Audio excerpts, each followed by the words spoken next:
तो हेलो दोस्तों, good morning. आज हम लोग पढ़ने वाले हैं एंडोक्राइन ग्लैंड्स यानी अंतःस्रावी ग्रंथि। अंतःस्रावी ग्रंथि इससे पहले हम लोग पार्ट 1 में जान चुके हैं ना कि अंतःस्रावी ग्रंथियां क्या होती हैं और बहिःस्रावी ग्रंथियां क्या होती हैं।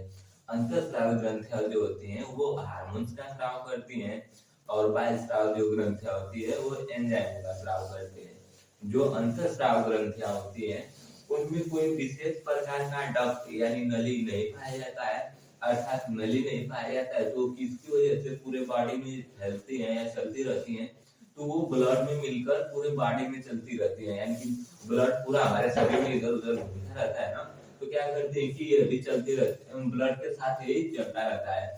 यानी कि एंडोक्राइन ग्लैंड्स को पहचाने कैसे, तो ये हार्मोन्स को स्राव करता है। इसमें कोई विशेष प्रकार की नली नहीं होती है और ये ब्लड के साथ मिलकर पूरे बॉडी में घूमता रहता है। ठीक है। अंतःस्राव ग्रंथियां कई प्रकार की होती है, जिसमें से हम लोग पहला पढ़ने वाले हैं हाइपोथैलेमस ग्रंथि। जो हाइपोथैलेमस ग्रंथि है ये आपको पहले ही ब्रेन नामक चैप्टर में पढ़ा दिया गया है ना। तो अब उसमें देखते हैं ये करती क्या है। जो हाइपोथैलेमस ग्रंथि है ये नर्वस हार्मोन्स का निर्माण करती है। किसका निर्माण करती है? नर्वस हार्मोन्स का। और यही हाइपोथैलेमस ग्रंथि सभी जितनी भी बाकी अंतःस्रावी ग्रंथियां होती हैं सब पर नियंत्रण रखती है। कौन? हाइपोथैलेमस ग्रंथि। अर्थात हमारे पूरे आंतरिक ग्रंथि या अंतःस्राव ग्रंथियों को कौन नियंत्रण रखता है? तो यही हाइपोथैलेमस ग्लैंड्स या ग्रंथि बोल सकते हैं।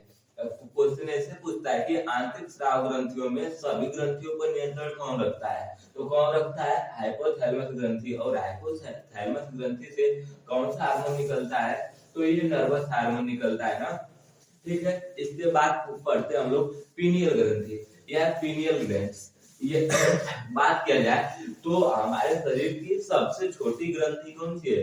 पीनियल ग्रंथि है ना। ये करती क्या है? तो ये दो प्रकार से हार्मोन्स का स्राव करती है। कौन कौन? एक तो मेलाटोनिन और दूसरा सेरोटोनिन। मेलाटोनिन करता क्या है? जैसे हम लोग दिन में रहते हैं तो हमारे शरीर की त्वचा जैसे तैसे रहती है ना, लेकिन जब रात होता है तो मेलाटोनिन हार्मोन स्राव होने लगता है, जिससे हमारी त्वचा धीरे धीरे काली पड़ने लगती है, हल्की हल्की काली हो जाती है। तो ये किसके कारण होता है? तो मेलाटोनिन हार्मोन के कारण होता है। इसके बाद दूसरा देख लेते हैं तो सेरोटोनिन। सेरोटोनिन करता क्या है? तो ये नींद लाता है।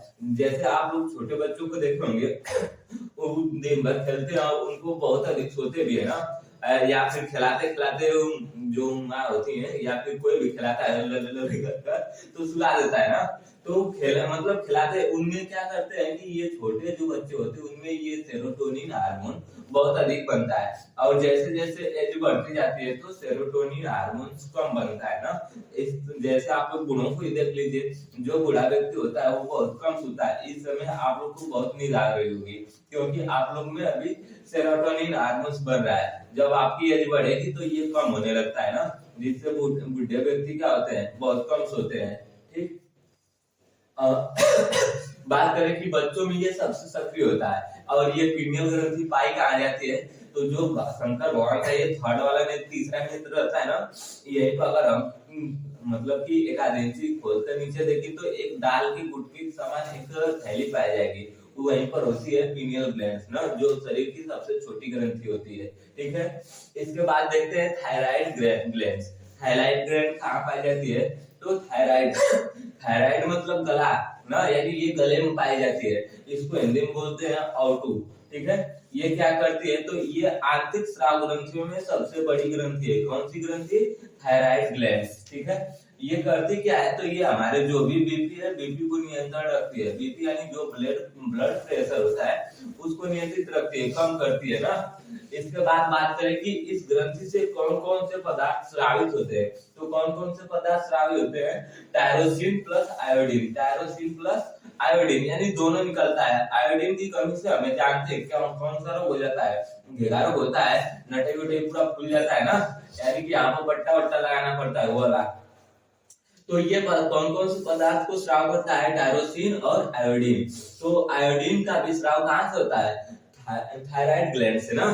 अब तो जानते हैं आयोडीन का कार्य क्या होता है? ये रोगों से रक्षा करता है। यानी जब आयोडीन की कमी आपके शरीर में हो जाएगी तो आपको घेगा रोग हो जाता है। अब बात करते हैं कि थायराइड जो ग्लैंड है उससे ये दो हार्मोन्स निकलते हैं ना, अगर ये हार्मोन्स कम बने या ना निकले तो कौन कौन सा रोग हो जाता है, तो जाइटोर यानी घेगा रोग,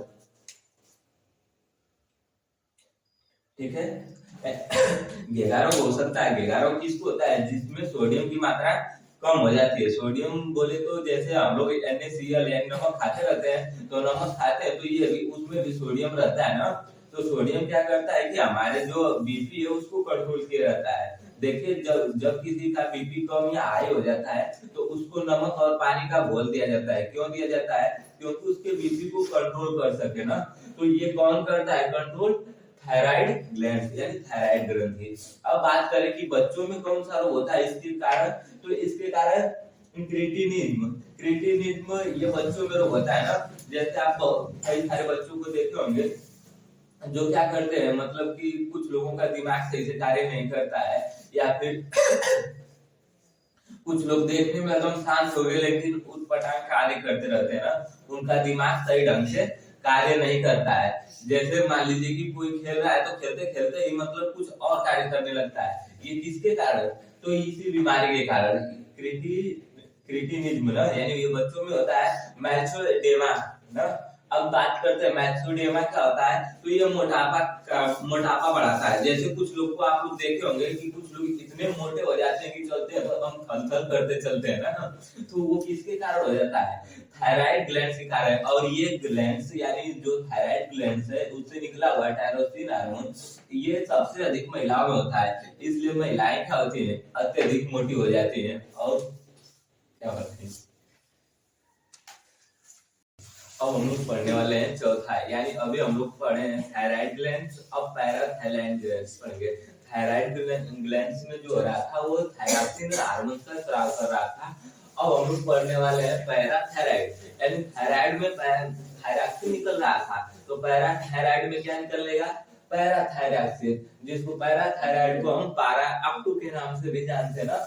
ये जो हम अभी बताए थे कि जो पीयूष ग्रंथि यानी पिट्यूटरी ग्रंथि होती है वो बाकी सब ग्रंथियों पर नियंत्रण रखती है, लेकिन पैराथायराइड ग्रंथि होता है उस पर जो पीयूष ग्रंथि यानी पिट्यूटरी ग्लैंड होता है उसका नियंत्रण नहीं होता है। पेपर में कभी कभी दे देता है कि सबसे छोटी ग्रंथि कौन है, तो सबसे हमारे शरीर की सबसे छोटी ग्रंथि पीनियल ग्रंथि है ना, लेकिन जब पीनियल ग्रंथि को ऑप्शन में नहीं देगा तो सबसे छोटी ग्रंथि कौन सी होती है, पीयूष ग्रंथि होती है ना, जो सब पर नियंत्रण रखती है। ठीक है, अब बात करते हैं पैराथायराइड।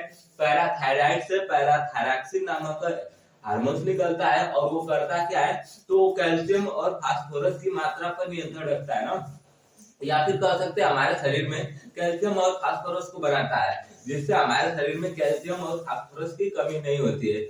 नहीं तो हमारे शरीर में कैल्शियम और फास्फोरस की कमी हो सकती है।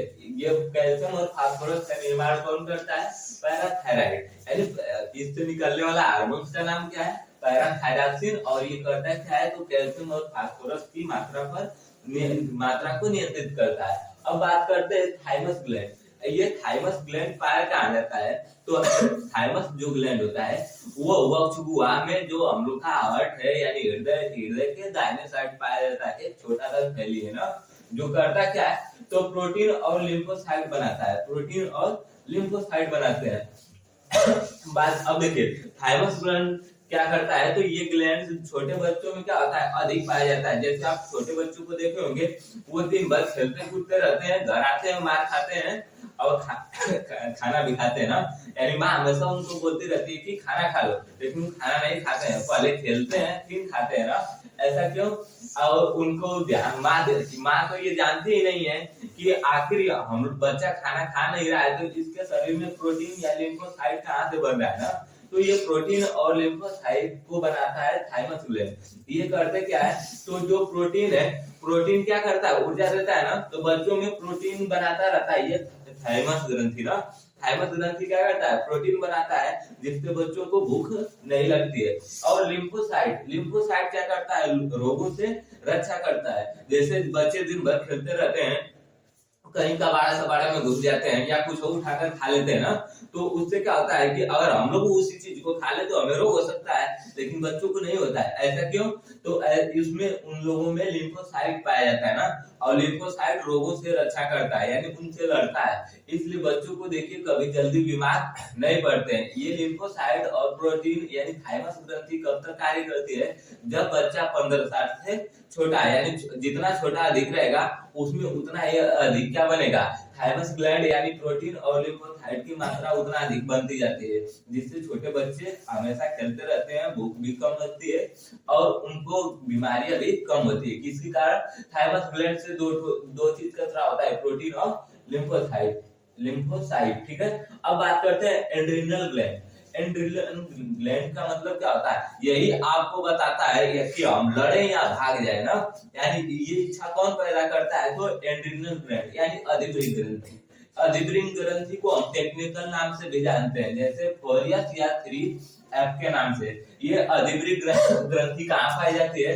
तो ग्रीक का मतलब समझ में आ रहा है? ग्रीक का मतलब किडनी, तो किडनी ऐसे ही रहती है ना, और इसके ऊपर आपको पढ़ाया गया था ऐसे कुछ झिल्ली के आकार का रहता है, इसी को बोलते हैं अधिग्रीव ग्रंथि। और अधिग्रीव ग्रंथि यही से इससे कौन सा हार्मोन स्राव होता है? तो एड्रेनालिन हार्मोन। इससे कौन सा हार्मोन स्राव होता है? Adrenaline hormone. ये करता क्या है? तो ये आपातकालीन, जैसे किसी का बीपी को बढ़ा देगा ना, अब जानते हैं बीपी बढ़ जाता है तो मतलब किसी को गुस्सा आता था, इतना आ जाएगा गुस्सा और बीपी बढ़ जाएगी कि एक चक्करा किसी को मार दिया ना तो उसको दिन में तारे दिख जाएंगे, इतना तेज मारते हैं अगर बीपी बढ़ जाए तो। सोच लीजिए। और ये करता क्या है? एड्रेनल हार्मोन यानी एड्रेनल ग्लैंड कि ये हमें बताता है, यानी उत्साह जगाता है कि लड़े या भाग जाए या फिर क्या करे। इसलिए लिखा गया है फाइट एंड फ्लाइट, लड़ो उड़ो, यानी कितना तेज मारेंगे ना सब दिन में तारे दिखने लगेंगे, आप फिर मार तुरंत भाग जाएंगे। कौन करता है ऐसा? कौन करता है? तो ये ग्रंथि करती है, एड्रेनल ग्लैंड ना। इसमें कौन सा हार्मोन निकलता है? तो एड्रेनल हार्मोन, एड्रेनलिन हार्मोन निकलता है। ये यही हमारे अंदर ये जागरूक करता है भाव को कि हम लड़े या भाग जाए, इस काम को करें या नहीं करें ना। तो कौन? ये एड्रेनल ग्लैंड यानी अधिग्रीव ग्रंथि। ठीक है, इसको टेक्निकल नाम फोरियस या 3F के नाम से भी जाना जाता है। यहाँ अब बात करते हैं गोनेड ग्लैंड। गोनेड ग्लैंड का मतलब होता है कि जनन ग्रंथि ना। जनन ग्रंथि से कौन सा हार्मोन निकलेगा?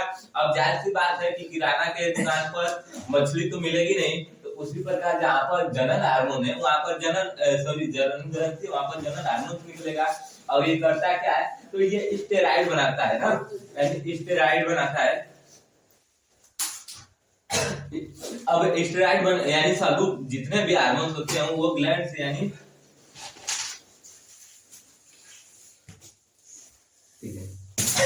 जितने हार्मोन्स होते हैं वो क्या करते हैं? प्रोटीन का निर्माण करते हैं ना। लेकिन जो ये हार्मोन्स है यानी जनन ये किसका बना होता है? तो स्टेरॉइड का।